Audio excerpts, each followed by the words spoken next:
Welcome to Top to Bottom Male Romance Podcast, where we celebrate all things male romance. I am Jessica. And I'm Markie. And this is our January bottom episode. Yeah. Before we get into all the cool stuff we want to talk about, I just need to remind everyone, we do have reader groups. We have a Goodreads reader group and a Facebook one. You can jump on there at any time and talk about our bottom picks, any book recommendations you want us to pick up, cool TV series that you found, comic book series you fell in love with, anything that pertains to male romance, you can jump in and tell us about it. We also have a Patreon. Our patrons get inside information about authors who we're going to have on the show and have the chance to submit author questions. So if you haven't had a chance to go check it out, make sure you do so. Yep. And if you have not yet rated us on whatever it is you listen to us on, make sure you go and do that. It helps other people find us too. Indeed. So we got to read Dominus by the magical JP Kenwood for our January bottom pick this month. I was super thrilled to jump back into this world, and I know this is the first time, Jess, that you were able to sink your teeth into it as deeply as you'd like to have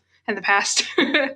Yeah, I had a lot of false starts with this one. I had started to try to read it last year, as I mentioned on our previous episode, where I started reading it, I was really into it, and then I was on a time crunch for reading time for podcast reasons and other reasons, so I had to set it down, and I never got a chance to go back to it. And then when I started it back, so there's a lot of names. There are a lot of names that are not typical names in modern day America where we're at. And I had made it through, spoilers to everything about Dominus is happening in this podcast. Nothing beyond that though, because I'll murder Markie if she says anything beyond that, because I've just started book 2. So, spoilers. So I had gotten through, when I first started reading, I had gotten through the auction at the very beginning. Like I hadn't gotten very far, but there's all of these introductions of all of these different characters. And I was not 100% clear on the fact that, for example, Dominus is a title and not a name. Yes, I remember that because you came and asked me about it and you were like, no, okay, but I thought Gaius was Dominus, but now he's saying somebody else, or like somebody else is calling somebody else Dominus. I was like, no, that means that's a title. That means master. And you're like, oh, okay. Like everything started clicking into place. Yeah, that definitely simplified it for me. So yeah, anyway, so it took me a bit to like settle back in and reacquaint myself with the characters, but I kept trying to get into it, and I'd read a couple pages and I'm like, I really need to go back to the beginning. I really need to go back to the beginning, but I really didn't want to because, time. And then I pressed through it a few more pages, and then all of a sudden everything clicked and I was like, what is next? What happens now? What's on the other side of that page? Like I couldn't stop. It was freaking fabulous. So I'm a history nerd. I love history. I don't have any deep dive kind of periods of history that I am expert about, but I am fascinated with pretty much all history, especially, the older it gets, the more fascinated I am. And this is a pretty great example of great historic fiction. Yes. I 100% agree with you. And I think we brought it up on the first episode when I first had been reading Dominus. I actually put the book down to go wiki some of the stuff that's brought up, because I was like, are these real people? Like, are these actual emperors and stuff that happened, or did she just make them up? And a lot of the characters that are in this universe are real people. So when you take the time to go wiki just some basic stuff about Roman history, because, and I feel like an asshole, and I hope JP can forgive me, but I didn't know much about Roman history beyond, I don't know, fucking sophomore year high school, whenever we're reading the Odyssey, I don't know, that brief time period in American standardized public schools where it's just a cough of history where you go into other not America, but so I knew Julius Caesar and that one asshole who promoted his horse or something. So I didn't know anything about Roman history really. So after reading just half a Dominus, I ended up doing this self-propelled research project about all these Roman emperors and the time period and the war that's brought up. And it was fascinating. I loved it. So yeah, for me, it started with Dacian. I'm like, but where's a Dacian from? And then I learned all about the Thracian area and all of that. I did that midway through the book. I did not allow myself to do any more Googling until after I finished it, mostly because I was pissed off at the end, but we'll talk about that in a minute. Not because it was bad, but because reasons. If you saw my post in the discussion group, you understand. Anyways, I knew that emperor was real. Like, I had recognized the name, but I wanted to see who in history actually came after him, and just to see what happened. And then I found out, I don't know how spoiler we want to get, but this is like real life history. So is it super spoilery? No, I think you'll be fine because it's real life history, and I don't know if it'll fuck anything up, so you should be okay. Well, and also, too, she mentions that this is alternate history, so it's if it was a different path. And that asshole Publius is the one who takes over after him, and I was really mad about that. Like, yeah, I don't like that guy. That guy can suck my balls. I don't like him at all. Well, I don't think you're supposed to like him. Like, it's heavily, and stop me if I'm getting the wrong person mixed up here, but it's heavily implied that he abused Gaius in his past, yes? Like when he was a little boy? So in this book, what I have gathered is that in their youth, I know that Lucius and Publius and Gaius share Gaius' secret, which is not fully revealed by the end of book 1, whatever his condition is that he needs the hemp oil for. Mm-hmm. So he knows his secret, but they've kind of been fucking with each other for like back and forth forever, but he's a little twit. Yeah. He's just a little twit and just revels in it, I guess. Right. I don't know. Yes, true. And he's just a fucking idiot. That shit in the party where Lucius called him his little Greekling in front of everybody, and like even the music stopped. That was great. Yeah, and he's just charges for, like, he just was able to swing the conversation a different direction and not get in trouble. Yeah, I love Lucius. Yeah, sad that. Yeah. Because you gave me the mild spoiler of it. You mentioned that it's also a tragedy. So I'm like, all right, who's going to die? And like, okay, quite honestly, he did feel like the most killable, likely contender. Yeah. Well, not necessarily the most killable, because there's a lot of killable assholes in this book. Yeah, but one that I would reference as a tragedy and not like, man, wait till you get to this part and you're going to be happy. Good point. Yeah, I figured it would, if it was not him, I thought maybe something happened to one of his boys.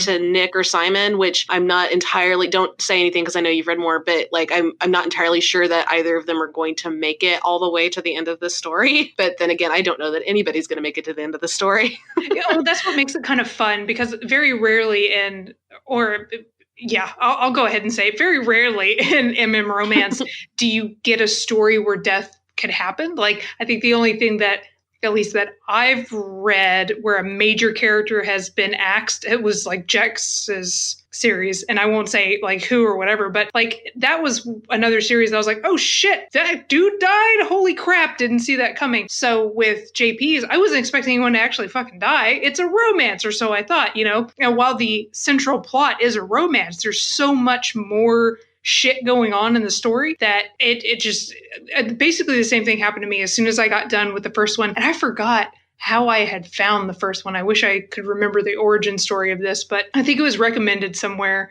I think actually I was trying to find another like master-slave kind of dynamic because I had just gotten done reading Captive Prince. So I was trying to find something like that. And I remember somebody was like, oh, you should read Dominus. It's similar, not the same, but similar. And I was like, okay. And so I picked it up, I think on Smashwords or something, and like read it all in one go and was like, mother of God. So then I had to go back and find the second one. And I did. And then ate all of that, and then that's when I started to stalk JP Kenwood and message her and being like, holy shit. So yeah. That's how that happened for me. That makes a lot of sense too, because Captive Prince was I believe my first MM romance, and I loved it super hard. Like it's in my soul. It lives there now, and I love MM romance in general. I love all of the different flavors of it that I've read so far. There's a whole lot of diversity there. But Captive Prince and Dominus now are the closest things to hit the things I read previous to discovering MM romance, with that heavy historical vibe and these Machiavellian schemes and shit happening. Jesus Christ, dude, this book was amazing. Yeah. Well, and I knew you were going to like it because of that. Like, beyond the romance thing, there's a lot of really cool plot elements going on, and in-depth characters and espionage and just cool shit, right? But you're a history nerd, so I knew you were going to fall in love with it, because I love history. History is great, but you're like top tier history nerd. So I knew that as soon as I was able to like push you into that kiddie pool, you were just going to take it and run to the ocean, so I knew you were going to dig it for that. But yes, I will agree that like there's sometimes we get a lot of really fantastic, yummy, fluffy nuggets of fun when it comes to MM romance, because really the central plot is the romance and the characters and the development of their relationship, and all of that is obviously great because we read the shit out of it. But getting a nice meaty like steak dinner of a book like this one is a nice change of pace. For sure. It actually also too in a way reminds me a bit of the Gail Carriger stuff, is with the root in real history with liberties taken and the fun and delicious ways that the different characters seek their information and play with other people. And I don't know, man, I ridiculously enjoyed this book. Yeah. It was super, super fun until the ending, which I still enjoyed. I still enjoyed the ending, but yeah, I'm going to talk about what pissed me off about the ending. Do it. It ended. I wasn't done yet. If that's not the biggest ego boost for a fucking author, like, seriously. So everything just went to shit, and Gaius is on his way to go and fuck everybody up because Lucius and Al. Are we calling him Al or is it Allie? Alarix. How do you say his name? I would say Allie. That's how I've been saying it. Allie. Okay. Yeah. So he's being left behind, but he's just kind of starting to find his grasp. And like, I'm starting to feel like, okay, there is actually going to be a romance between these two where they are going towards a common cause because now they both want to rip the Emperor a new one. And this is feeling really good. And then all of a sudden it gets back to the present day, which really made me mad because at the very beginning I was super hoping I'd get to see more of the present day stuff. It's like me playing Assassin's Creed. I don't know if anybody's played that, but it's reminded me a lot of that, where I was so super in. I really, really wanted more of the present day stuff, but I fell so hard into the past stuff that when they gave me the present day back, I was pissed because I wasn't done with them. And I actually had to reread that part because I wasn't being fair to it. Because I was like, no, I don't want to know about you. I don't know. I don't care. I don't care about you. And I was like, okay, yeah, I do. I'm lying. I want to read that. This is important to the story, I guess. Well, it's not just important to the story. I am very fascinated with how they're going to twist the present day stuff. So she, how our lovely author beast is going to weave that part into the story. I also do want to go back into the beginning because I don't remember which dagger it was they found with the skeleton. It was the lion paw one because it's gold with lion paw. So it's Gaius's. Gaius, mother of God, Gaius. We had this whole conversation before we started recording of like, hey, how do we say this? And we landed on Gaius, and I keep saying Gaius. We're going to be wrong on both counts. We're going to be wrong. Watch. Like, JP's going to be like, you guys are adorable. It's this. So, we probably could have asked her before we recorded. I had full intention of doing that and then totally forgot. So, I win. Or do you? Yeah. Anyway, so who, other than Gaius and Allie, did you have a character that you really connected with, that you really liked? Connected with and really like are very different things. I very much liked all of the boys, Nick and Simon and even Bryaxis, Bry, as I'm going to call him. I enjoyed seeing their side of things. And I don't know if I'm going to have cause to regret this, but I currently really like Gaius's wife.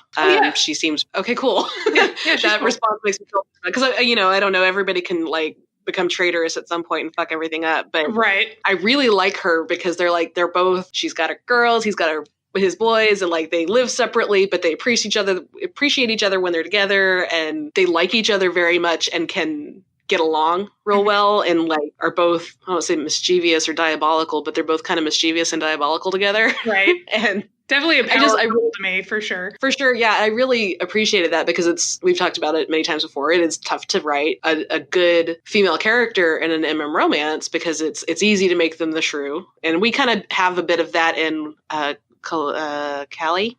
Right. Callie's a bit of a shrew. Mm-hmm. But man, Gaius' wife, she's kind of a badass. I like her. Yeah, I like her too, 100%. And I feel bad because I actually had forgotten about her. But she's really great because I focused on the boys too because I fucking adore Max. Like, I love him. Oh, yes. So yes. Max and Nick are probably like my super favorites because Nick's such a little shithead and Max is the constant. Like, he's the one that seems the most grounded, even though he's the one like kind of fumbling to trying to find his place. So adore him. I just like all of her side characters are so freaking cool, but like I connect with Max. I like him a lot. He's so cool. Yes. I really kind of hate that you've read the second book because I'd like to do some speculation about what does this mean? What does that mean? Is this person going to do this? Is this person going to do that? But if I ask you a question and then you're like, and then you pause, you're going to ruin everything. I know. I'm really, really bad about curbing that. So if you say something and then I'm like, you're going to fucking know. So that's honestly why I was afraid to say that I liked Gaius's wife, because a lot of times in books like this, wives will just turn traitor. And I mean, we still have book 3, but just, yeah. Anyways, yeah. So I guess my speculative pokings around will have to be done elsewhere. But yeah, 5 out of 5 golden bananas, man. Fucking love that shit. Yeah, it's super great. And I remember one of the things I was going to bring up, and I hope it's not too much of a shameless promo kind of thing, but we did a character takeover thing in Maz Maddox's reader group a couple months back, and JP actually came to the group as Gaius and Allie, and it was fucking great because like getting to interact with them was a fucking hoot, and she was able to channel Gaius so well. So as soon as Gaius came into the group, and I'm doing air quotes, you can't see me, I immediately was just like, I love you so much, and I'm so glad you're here. And he was like, of course you do. Of course you do, darling. It was like all I got. And I was just like, marry me. I just was instantly happy. Like blew me off completely. And I was like, yes. Yeah, I hung out with you for most of the day. I actually bowed out then because I knew I was going to read this and I didn't want spoilers. Mm-hmm. So I bowed out, and I'll probably wait until I finish the second book before I go back and reread that, because I would very much like to see it, and I am sad I missed it. So you might have to get her to do this again. I might see if she's up for it, because I know that by the end of it, most of the authors are pretty tired, because channeling your character for that long is exhausting, especially when it's fucking Gaius. Like, that guy's insane. So I think she was probably like, that was great. Don't ever do that again. I'm tired. But yeah, it was a lot of fun. And I'm super stoked. We talked a little bit about this before the podcast aired. And when this episode goes live, I think she would have already done her first one, but JP's doing a bunch of like giveaway fun activity things in her reader group, Dominus Playroom. And she just released a blog post. If you signed up for her newsletter, she released a blog post on her website about one of the giveaway things she's going to be doing for a contest, or I guess whatever. It's a clay replica of a Roman lamp, like a working oil lamp, but it's got the flying cock on it. And it's so fucking cool. So I'm like, anytime she does any type of swag giveaways, I beeline for it and like throw myself into these contests. And I've actually won once. When I first found her, I actually had connected with her because when I finished the second book, I found her and was upset about something that happened and was just like, how dare you rip out my heart? Just kidding. I love you. She was like, oh, and she's super friendly and sweet and wonderful. So we got to talking and she was like, yeah, I'm going to be doing, because she had just done like a signed paperback giveaway thing. And I was super bummed I missed it. She's like, well, I'm going to do another one this coming up weekend, blah, blah, blah. So I ended up as a lark, like tossing my name in the hat, and I won one. So I got Game of Rome, the second one, signed. And that was the first thing that I got of hers, was the second book, like as a physical. And I was just like, ah! Like it was just so cool. So yeah, she sealed my fangirldom forever, for 1, because her books are great, 2, because she's magical, and 3, I won something. So it's just like the trident of permanent fandom right there. Yes. My love can be bought, is what I'm saying. Yeah. Well, you also got to meet her. You got to meet her at your first GRL, too. Yeah, that was super cool, man, because I've talked about it before, but I'm going to do it again. When I got to GRL, I remember she walked up to me, and I had never seen her. She doesn't have pictures of herself anywhere. And so she walked over, and I remember she had sent me a message. She goes, well, I'll find you. I'll be the lady wearing the cock necklace. And I was like, what? So when she walked up to me, she smiled and she was like, hey, it's JP. And I remember looking down and I saw her necklace was the flying cock. And I was like, holy shit.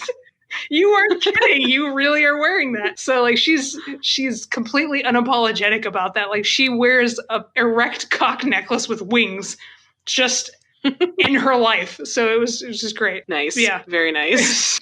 Top tier, man. She's like one of my favorite people. Very cool. Yeah, I'm very excited to start the next book. I have a whole bunch of other stuff I really should be reading for other reasons right now. And we're right around the corner from starting our February bottom pick. Mm-hmm. but I am going to read it anyways. So that way when the third book comes out, I can tell the whole world to piss off while I dive into ancient Rome. Yes, and I need to read the second book. Now that we're done with the first one, I need to read the second one again so I remember completely what happens. Because like when I was going through the first one, I remembered like the major plot points, but I had forgotten the little things that are peppered in that I was like, oh yeah, you know? And I had also kind of overlapped book 1 and 2 because I read them back to back. And we've talked about this where like the stories will just like say and dance and meld together into this fusion of plot. But I couldn't differentiate between the two as far as what had happened. So now that I know,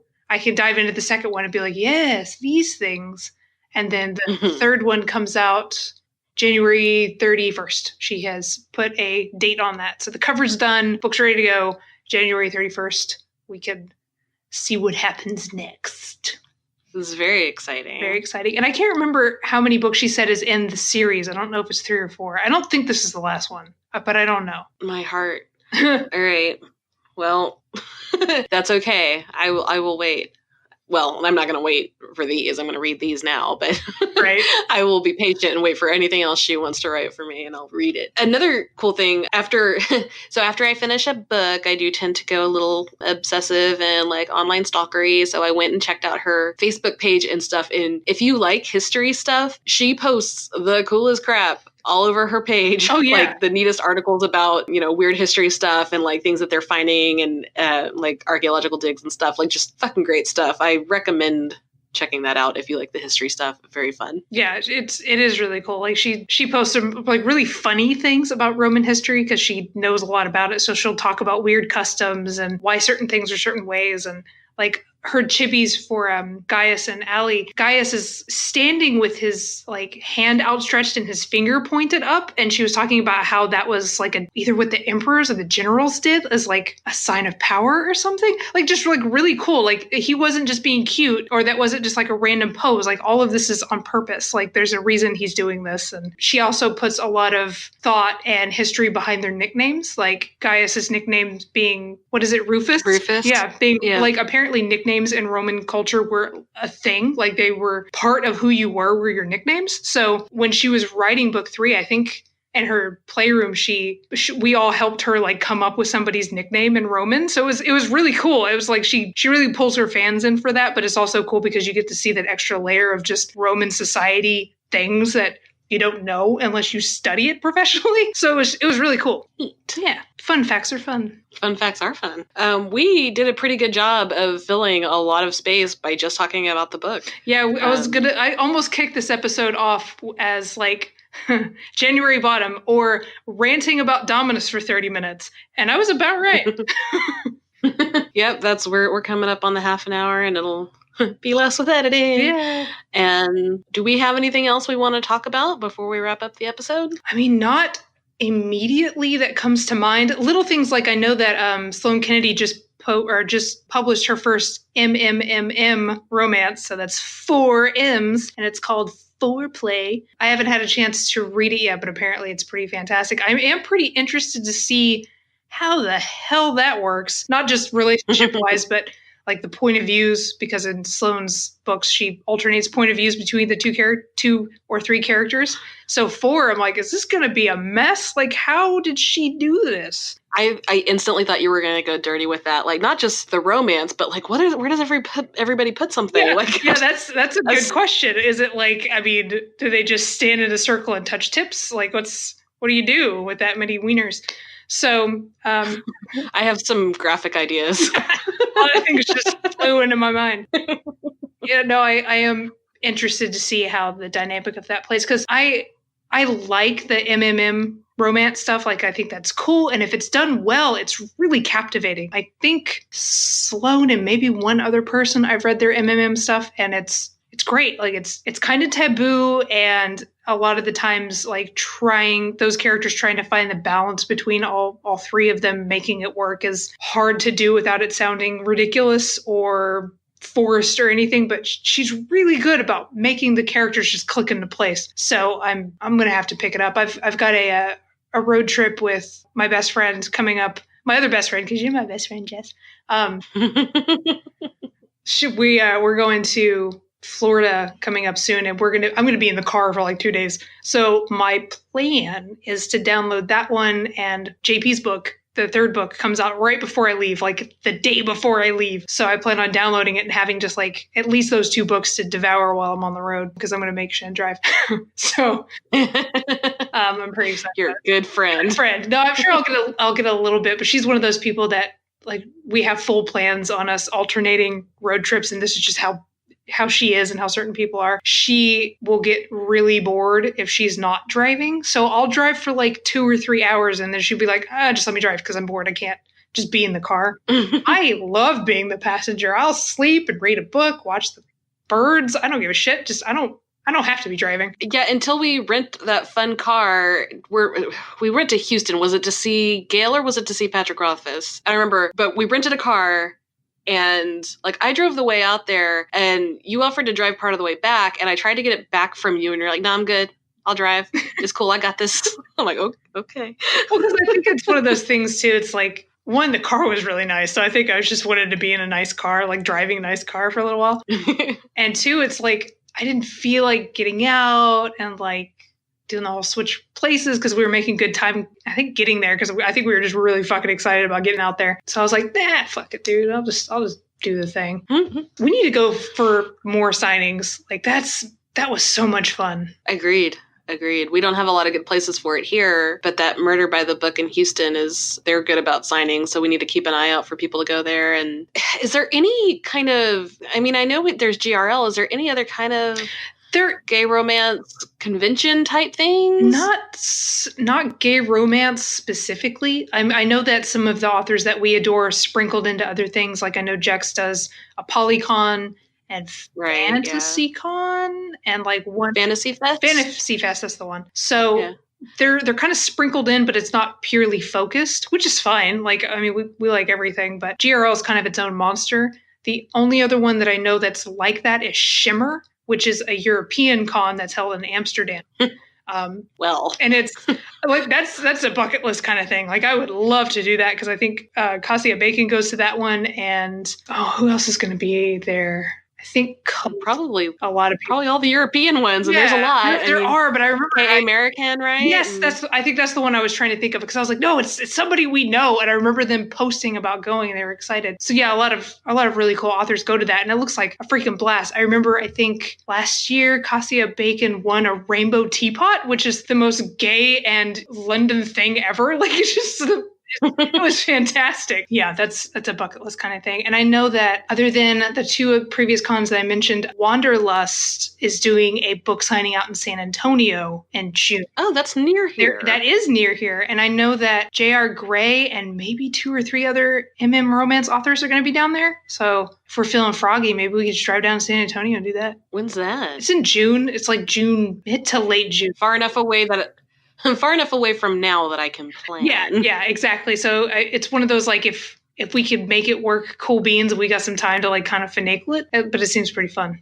Neat. Yeah. All right. Well, we have rambled for an additional 8 minutes. We're pretty good at rambling. Yeah, this is usually the way our conversations go when we turn off the recording. So you guys are welcome. That's a little slice of Markie and Jess time. All right. Well, but yeah, so I guess join us next week when we do our February top episode. We do a little something different that month, so come and check it out and find out how mischievous we're going to be. Indeed. Until then, bye. Bye.